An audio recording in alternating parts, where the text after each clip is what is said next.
Last class we were discussing an example of bending of beam. हमने एक beam ली थी L length की और उसको एक एंड पे हमने क्लैंप कर दिया था और उसके फ्री एंड पे हमने एक फोर्स वहाँ पे अप्लाई किया था डाउनवर्ड डायरेक्शन में। तो उस फोर्स के विद इफेक्ट में एक कपल ऑफ फोर्स हमारी जो बीम का हमने सेक्शन माना था उसमें जनरेट हो जाता है, जो कि उसको क्लॉकवाइज डायरेक्शन में रोटेट करने की, मतलब कि it has capacity to rotate this beam in clockwise direction. ठीक है। अब उसके बाद में इलास्टिसिटी प्रॉपर्टी की वजह से जो हमारा बीम का मटेरियल है उसकी इलास्टिसिटी प्रॉपर्टी है, उसके वजह से इंटरनल फोर्सेस हमारे डेवलप हो जाते हैं बीम के अंदर above and below the neutral axis, and these internal forces constitute internal forces. उससे आपके रीस्टोरिंग इंटरनल फोर्सेस जनरेट हो जाएंगे बीम के अंदर, और उससे जो कपल फॉर्म होगा इंटरनल फोर्सेस से वो उस बीम को एंटी क्लॉकवाइज डायरेक्शन में रोटेट कर सकता है। ठीक है। इट मीन्स कि जो हम बाहर से एक्सटर्नल फोर्स अप्लाई कर रहे हैं उसके अपोजिट डायरेक्शन में उसको बैलेंस करने के लिए बीम के अंदर जनरेट होता है आपका इंटरनल फोर्स। ठीक है। जो भी एक्सटर्नल फोर्स लगाया था उस एक्सटर्नल फोर्स के विद रिस्पेक्ट टू हमने एक्सटर्नल बेंडिंग मोमेंट लिखा था W into L minus x उस पर्टिकुलर सेक्शन के लिए, जो कि एल माइनस एक्स लेंथ का था, और उस एक्सटर्नल बेंडिंग मोमेंट के इक्वल होना चाहिए हमारा internal bending moment in equilibrium state. अगर हम मानते हैं कि हमारा जो बीम है वो इक्विलिब्रियम स्टेट में है, तो जो भी रिस्टोरिंग फोर्स जनरेट होते हैं वो रिस्टोरिंग फोर्स किसके बराबर होते हैं मैथमेटिकली? एक्सटर्नल बेंडिंग मोमेंट के बराबर होता है। ठीक है। आगे जब हम कैलकुलेशंस करेंगे तो वहाँ पे हम इस चीज़ को यूज़ करेंगे, internal bending moment is equal to external bending moment. ठीक। So the moment of this balancing couple formed by the forces of elongation and contraction at the section MN, जो कि हमारा न्यूट्रल सेक्शन था, is called internal bending moment of that particular section. और internal bending moment को ही simply bending moment भी कहा जाता है। So how can we define bending moment? The bending moment of a bent beam may be defined as the total moment of all the internal couples arising in a bent beam about the neutral axis, which tries to resist the deformation of beam caused by external couple। जो बात हम अभी कह रहे थे उसी को ही हमने यहाँ पे डेफिनेशन की फॉर्म में लिखा है कि किसी बेंट बीम के लिए जो भी टोटल इंटरनल कपल अराइज होता है उस बेंट बीम में न्यूट्रल एक्सिस के अबाउट, और जो कि ट्राई करता है रेसिस्ट करने की जो भी डिफॉर्मेशन प्रोड्यूस हुई है उस बीम में एक्सटर्नल कपल की वजह से, वही क्या कहलाता है? आपका बेंडिंग मोमेंट कहलाता है उस बीम के लिए। Now we will calculate bending moment. Derive expression for internal bending moment. Internal bending moment को ही हम सिंपली बेंडिंग मोमेंट कहते हैं, that's why we are saying expression for bending moment. तो जो हमारी बीम है जो कि आपकी डिफॉर्म हो चुकी है, उस डिफॉर्म्ड बीम का एक सेक्शन हमने यहाँ पे कंसीडर कर लिया है, एक small section A dash B dash C dash और D, एक स्मॉल सेक्शन हमने मान लिया है बेंट बीम का। So consider a small section A dash B dash C dash D dash of a bent beam. Now let PQ be the part of a filament at a distance z from the neutral axis MN। तो ये जो हमारा section है इसके centre से बीच में से जो लाइन हमारी पास होती है जिसको हम न्यूट्रल एक्सिस कहते हैं, तो MN क्या है? आपकी न्यूट्रल एक्सिस है जिसकी लेंथ चेंज नहीं होती। ठीक। अब हम जो मानते हैं कि भाई ये फिलामेंट्स से मिलकर बना हुआ है, लॉन्गिट्यूडनल फिलामेंट से बनकर, उनमें से हमने एक आर्बिट्रेरी फिलामेंट यहाँ पे कंसीडर कर लिया है पी क्यू, और वो फिलामेंट न्यूट्रल एक्सिस से z डिस्टेंस के ऊपर प्रेजेंट है। अब बिल्कुल इसी तरीके का एक फिलामेंट यहाँ पे भी हो सकता है नीचे, जो कि माइनस z एक्सिस पे हो। ऊपर प्लस z एक्सिस पे एलोंगेशन प्रोड्यूस होती है और नीचे जो होता है उस पर कॉन्ट्रैक्शन प्रोड्यूस होती है, लेकिन सेम डिस्टेंस पे उतनी ही कॉन्ट्रैक्शन और एक्सटेंशन प्रोड्यूस होगी। मान लीजिए 1 सेंटीमीटर अगर एलोंगेशन है इस डिस्टेंस पे, तो 1 सेंटीमीटर ही कॉन्ट्रैक्शन भी प्रोड्यूस होती है।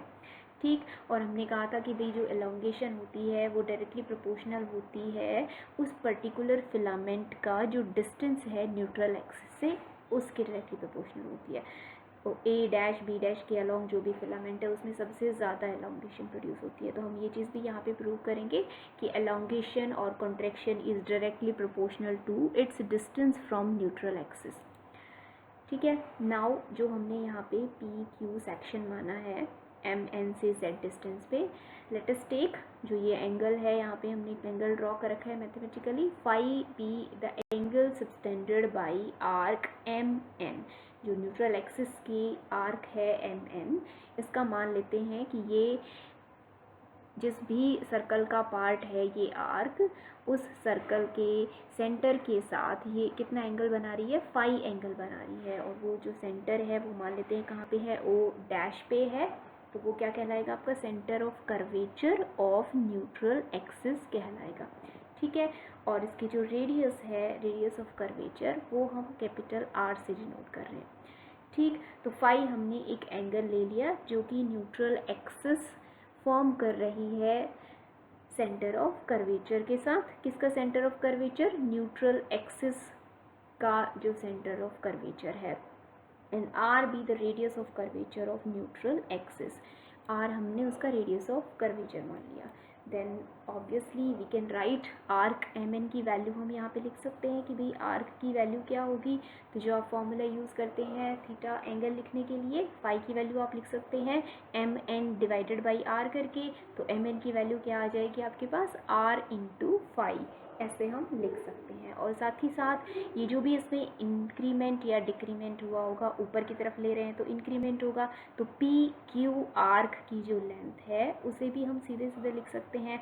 आर से कितने डिस्टेंस पे है, जेड डिस्टेंस के ऊपर है, तो इसका अगर हमें जब रेडियस लिखना होगा तो वो किसके बराबर हो जाएगा, आर प्लस जेड के बराबर हो जाएगा। और एंगल हमारा सेम है तो एंगल यहाँ पे फाई हम लिख लेंगे। और this is P Q, not P O. अब जो भी एक्सटेंशन प्रोड्यूस हुई है वो आप कैलकुलेट कर सकते हो। आपके पास दो डिस्टेंसेस हैं, एम एन तो आपका न्यूट्रल फिलामेंट है, न्यूट्रल एक्सिस के अलॉन्ग जो फिलामेंट है वो है जिसकी की लेंथ चेंज नहीं होती। मतलब कि अर्लियर जब बीम बेंट नहीं हुई थी तो सब फिलामेंट्स की लेंथ किसके बराबर थी, आर फाई के बराबर थी।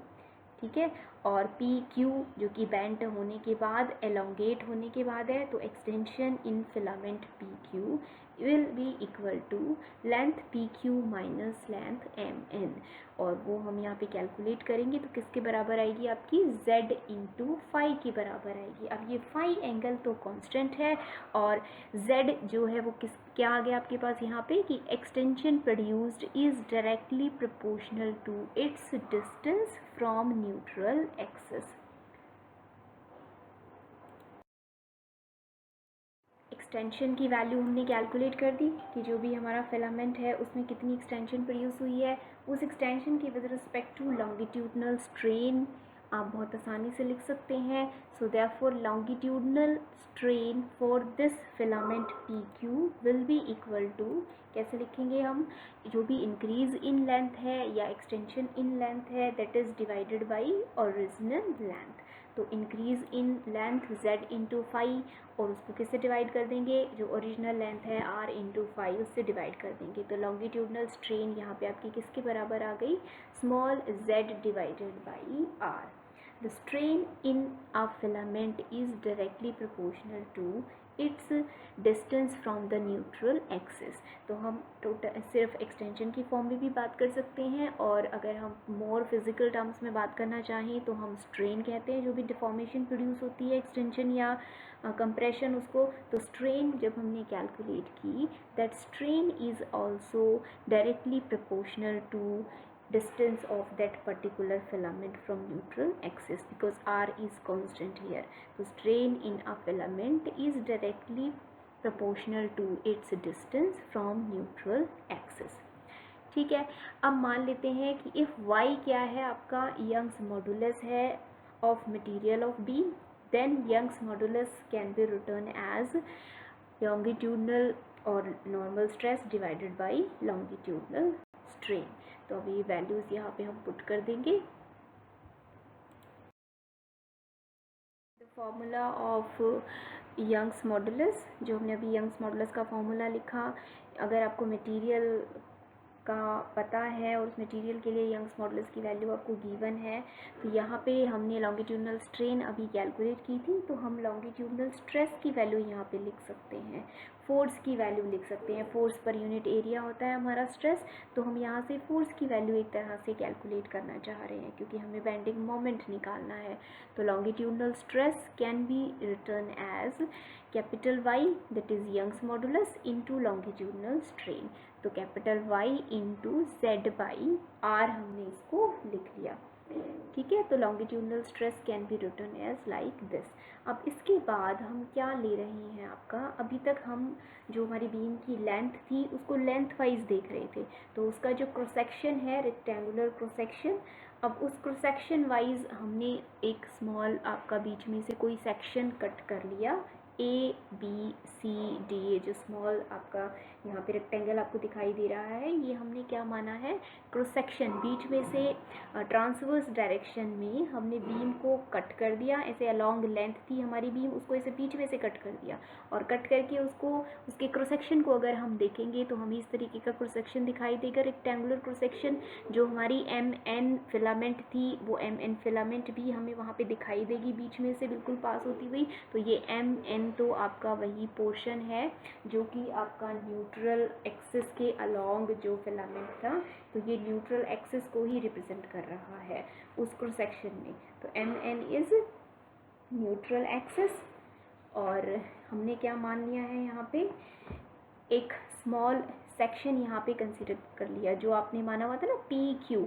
तो लेंथ के अलोंग जो PQ आपकी लाइन थी, वो आप जब आप कट करोगे तो वहाँ पे आपको इस तरीके का एक स्मॉल सा, ये हमने थोड़ा बड़ा बनाया है दिखाने के लिए, लेकिन यहाँ पे एक स्मॉल आपको जो भी थिकनेस होगी उस फिलामेंट की, वो थिकनेस यहाँ पे दिखाई देगी एरिया ऑफ क्रॉस सेक्शन में।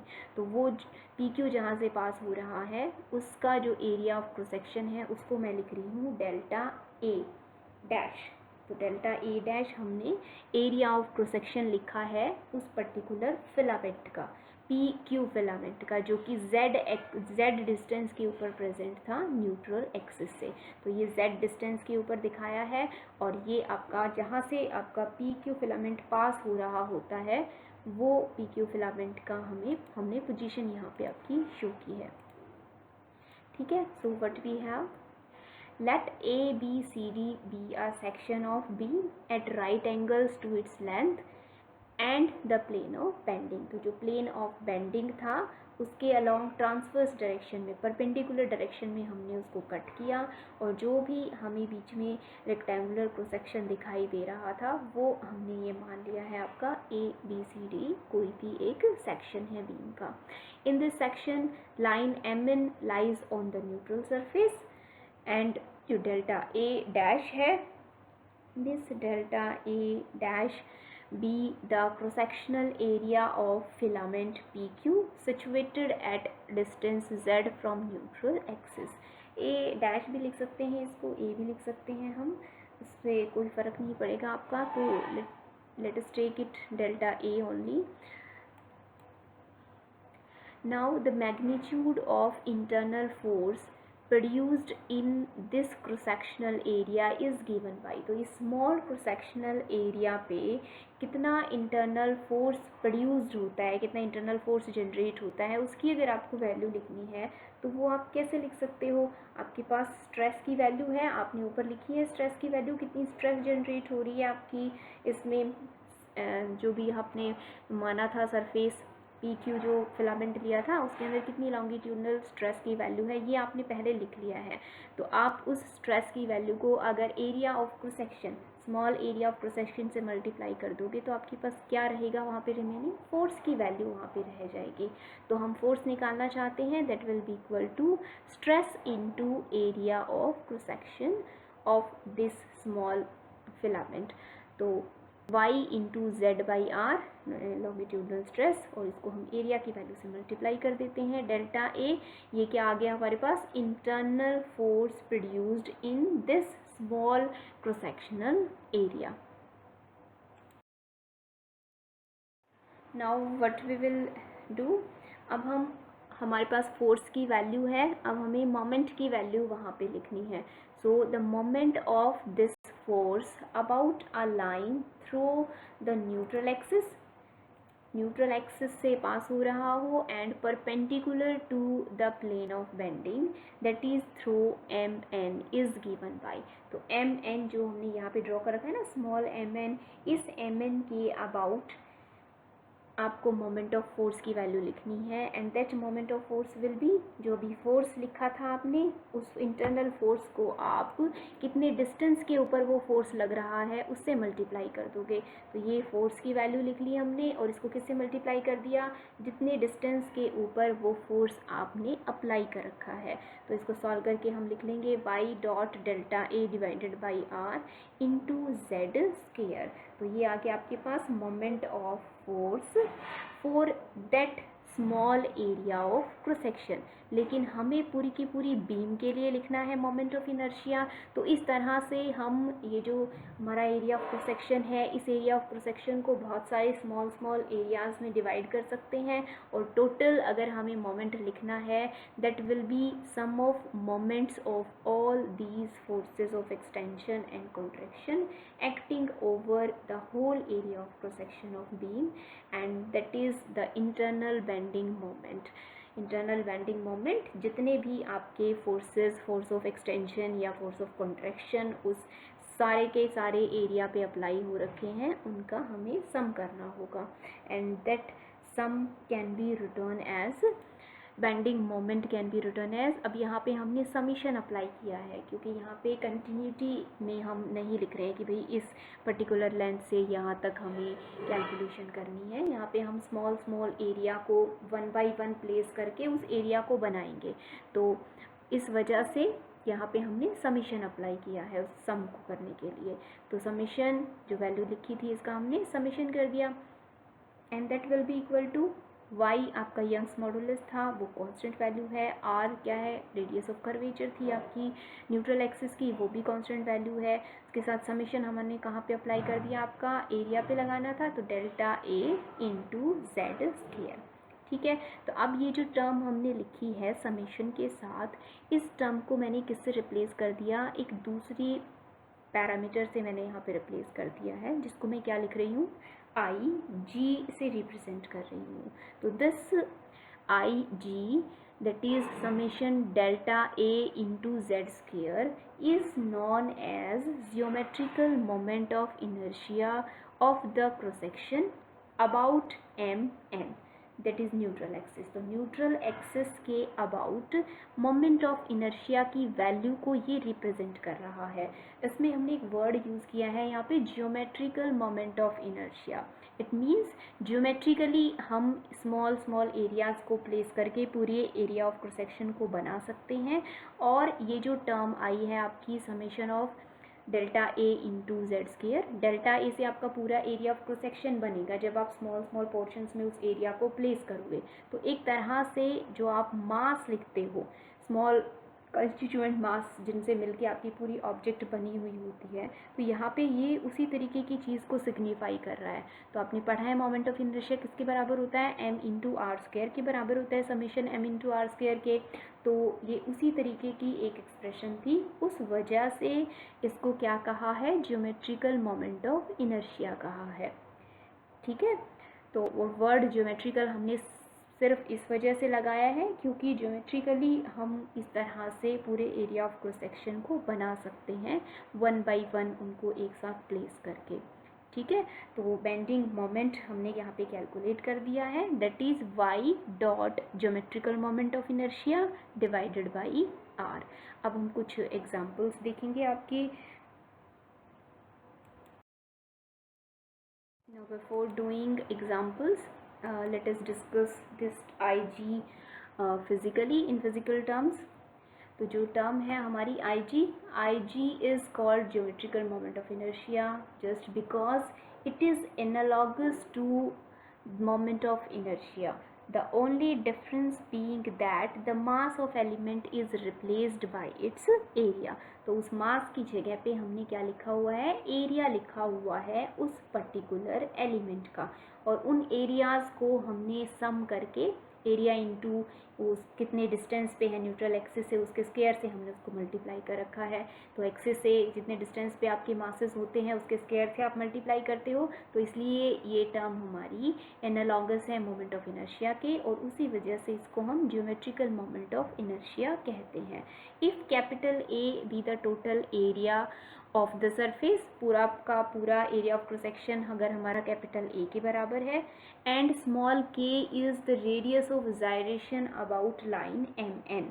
तो एम एन जो हमारी एक्सिस है उससे उसके विद रिस्पेक्ट टू अगर के उस बॉडी की या उस ऑब्जेक्ट की या उस बीम की रेडियस ऑफ जायरेशन है एम एन के about, then geometrical moment of inertia can be written as capital A into K square.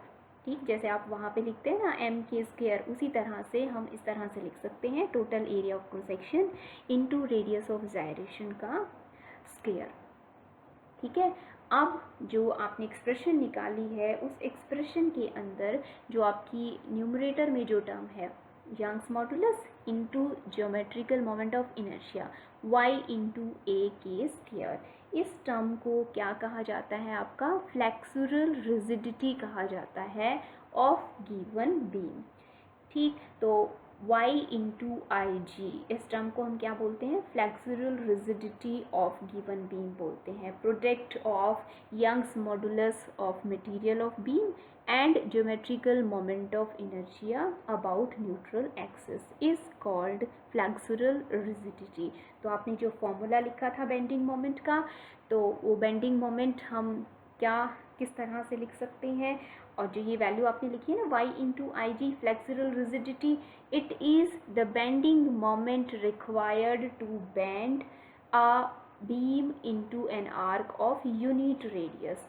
जो आप सेंटर ऑफ कर्वेचर कह रहे हैं ना, जिसका आर्क में वो कन्वर्ट हो गया है, उसका आपने रेडियस ऑफ कर्वेचर लिखा था, तो वो रेडियस ऑफ कर्वेचर अगर 1 के बराबर हो, यूनिटी के बराबर हो, उस पर्टिकुलर केस में जो भी बेंडिंग मोमेंट की वैल्यू होती है वो क्या कहलाती है, फ्लेक्सुरल रिजिडिटी कहलाती है। तो flexural rigidity is the bending moment required to bend the beam into an arc of unit radius. Unit radius की आर्क में बैंड करने के लिए जितना भी बेंडिंग मोमेंट आपको अप्लाई करना पड़ता है वो क्या कहलाता है, फ्लेक्सुरल रिजिडिटी कहलाता है। ठीक है, ये आप उस फॉर्मूले में सीधे सीधे पुट करके, यहाँ पे आपने बेंडिंग मोमेंट लिखा था y into I G divided by capital R था, तो कैपिटल R को अगर आप 1 पुट कर देते हो तो उस केस में आप फ्लेक्सुरल रिजिडिटी को इस तरह डिफाइन कर सकते हो, and our formula of bending moment will be equal to flexural rigidity divided by radius of curvature of neutral surface. तो ये आपका फाइनल फॉर्मूला है bending moment, that is internal bending moment, जो कि जनरेट हो गया हमारी बीम के अंदर। अब हम 2 एग्जांपल्स देखेंगे आपके रेक्टेंगुलर क्रॉस सेक्शन की बीम में ये फॉर्मूला हमारा किस तरह से लिखा जाता है, और सर्कुलर क्रॉस सेक्शन की बीम में ये हम किस तरह लिखते हैं। सी For a beam of rectangular cross section of breadth B and thickness D, we have area of that beam जो क्रॉस सेक्शन है ना, area of cross section beam का, उसका हमने एरिया लिखा है यहाँ पे, तो वहाँ पे लेंथ नहीं आएगा, उसकी थिकनेस आएगी और उसकी ब्रेथ आएगी.